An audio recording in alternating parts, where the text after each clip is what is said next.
तो नमस्कार दोस्तों, मैं एडवोकेट कुंतल चौहान स्वागत करता हूं आपके अपने YouTube चैनल विधि विशेष क्लासेस पर। आज इस वीडियो के माध्यम से हम ये जानने की कोशिश करेंगे और चर्चा करेंगे कि क्या राष्ट्रीय गान ना गाना कोई अपराध है, is it a crime not to sing the national anthem. और इसके साथ साथ यह भी जानेंगे कि क्या किसी व्यक्ति को कानूनी तौर पर बाध्य किया जा सकता है राष्ट्रीय गान गाने के लिए। तो आइए जानते हैं और साथ साथ यह भी जानेंगे कि इस विषय पर माननीय सर्वोच्च न्यायालय का क्या डिसीजन रहे हैं। तो इस विषय पर माननीय सर्वोच्च न्यायालय का ऐतिहासिक निर्णय Vijay Emmanuel and others versus state of Kerala 1986, जिसे हम पॉपुलरली नेशनल एंथम केस के नाम से भी जानते हैं। तो हम नेशनल एंथम केस के बारे में आगे विस्तार से जाने इससे पहले हम इस केस के क्या फैक्ट्स तथ्य थे उनको जानते हैं। तो ये मामला केरल के एक स्कूल का था जिसमें क्रिश्चियन रिलीजन यानी कि ईसाई धर्म के 3 बच्चे जो कि जेहोवा कम्युनिटी यानी कि जेहोवा समुदाय से आते थे, ये बच्चे स्कूल की प्रार्थना यानी कि असेंबली में रोज पार्टिसिपेट करते थे, परंतु जब नेशनल एंथम होता था तो वह नेशनल एंथम को गाते नहीं थे।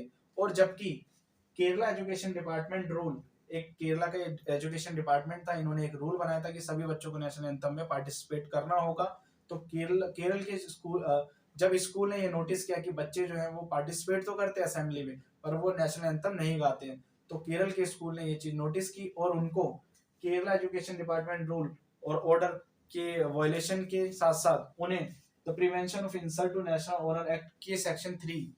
जिसे हिंदी में राष्ट्रीय सम्मान अपमान निवारण अधिनियम 1971 की धारा 3 के अंतर्गत नेशनल एंथम के डिसऑनर यानी कि अपमान के लिए दोषी ठहराते हुए स्कूल से निकाल दिया। इसके बाद बच्चे जो हैं वो केरला उच्च न्यायालय यानी कि केरल हाईकोर्ट जाते हैं और केरल हाईकोर्ट में कहते हैं कि हम जिस कम्युनिटी से आते हैं, हम जेहोवा कम्युनिटी से आते हैं और हमारा जेहोवा कम्युनिटी हमें सिर्फ अपने ही धार्मिक सम्मेलनों में भाग लेने की अनुमति देता है, किसी और धार्मिक सम्मेलनों में भाग लेने की अनुमति नहीं देता है। इसके बाद केरला उच्च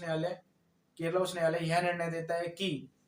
राष्ट्रीय गान गाना यानी कि नेशनल एंथम गाना हमारे मौलिक कर्तव्य जो कि हमें संविधान में दिए गए हैं, जो कि संविधान के अनुच्छेद 51A में दिए गए हैं, वह सभी के लिए गाना जरूरी है। वह हमारा मौलिक कर्तव्य है राष्ट्रीय गान को गाना। और अगर किसी व्यक्ति के धार्मिक विश्वास उसे ये अनुमति नहीं देते हैं कि वह राष्ट्रीय गान किसी और के धार्मिक सम्मेलनों में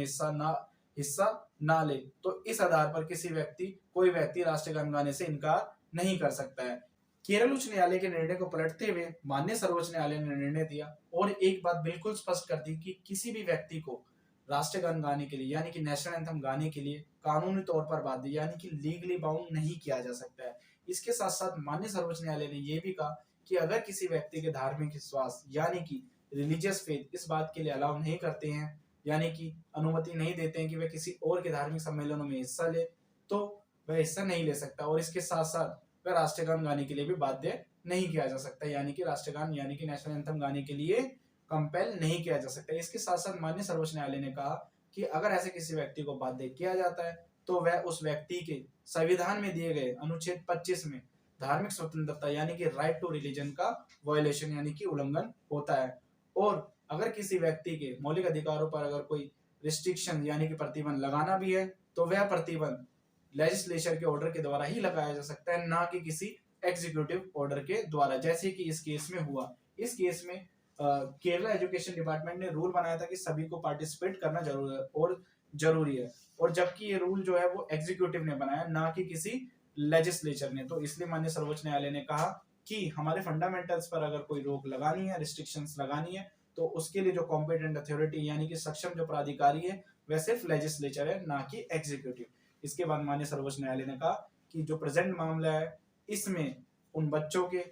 राइट टू रिलीजन यानी कि धार्मिक स्वतंत्रता का वायलेशन उल्लंघन हुआ है।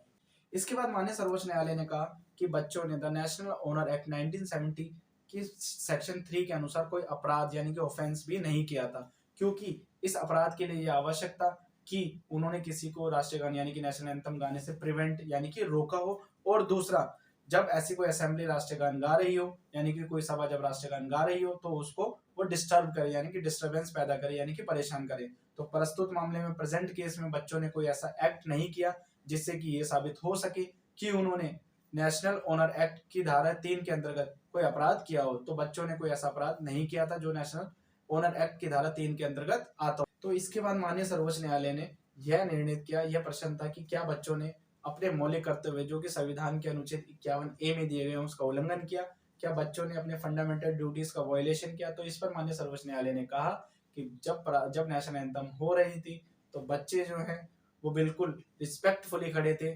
मतलब कि आदर पूर्वक खड़े थे। और सिर्फ उन्होंने एक चीज नहीं की, वह था कि उन्होंने राष्ट्रगान नहीं गाया, परंतु उन्होंने राष्ट्रगान का अपमान नहीं किया, यानी कि डिसऑनर नहीं किया। तो इसीलिए ये कह देना कि उन्होंने अपने मौलिक कर्तव्य का उल्लंघन किया सही नहीं होगा, क्योंकि वह आदर पूर्वक खड़े थे, रिस्पेक्टफुली खड़े थे, उन्होंने डिसऑनर नहीं किया। इस मामले में सर्वोच्च न्यायालय ने एक और महत्वपूर्ण बात कही कि right to speech and expression, यानी कि विचार अभिव्यक्ति की स्वतंत्रता में ना सिर्फ बोलने का अधिकार है, राइट टू स्पीक है, बल्कि राइट टू रिमेन साइलेंट, यानी कि मौन रहने का अधिकार भी दिया गया है। तो आज इस वीडियो के माध्यम से हमने ये जाना कि राष्ट्रगान गाने के लिए किसी भी व्यक्ति को लीगली बाउंड नहीं किया जा सकता। अगर उस व्यक्ति की मर्जी है तो वह गाए, नहीं मर्जी है तो ना गाए। इसके साथ साथ हमने माननीय सर्वोच्च न्यायालय का इस विषय पर क्या मत है वो सब जाना। धन्यवाद। वीडियो अच्छी लगी तो सब्सक्राइब करें।